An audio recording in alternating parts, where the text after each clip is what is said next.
have this project that I made inside of Finder where I have this problem where I love to think of things in like time boxes, right? I know what I worked on today and yesterday and the last week and last month and so on.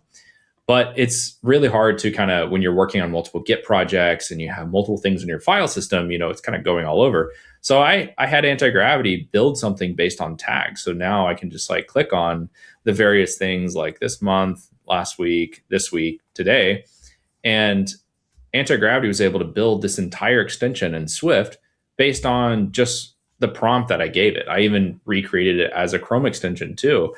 And so now I can use this editor to build out these workflows for me that not only save me time, but it also reduces this cognitive toil where I can focus more on the design engineering and focus on the time that it takes to review all the things that are being created and not also have to like try to find out just, where did I last put this thing or what was I working on last week?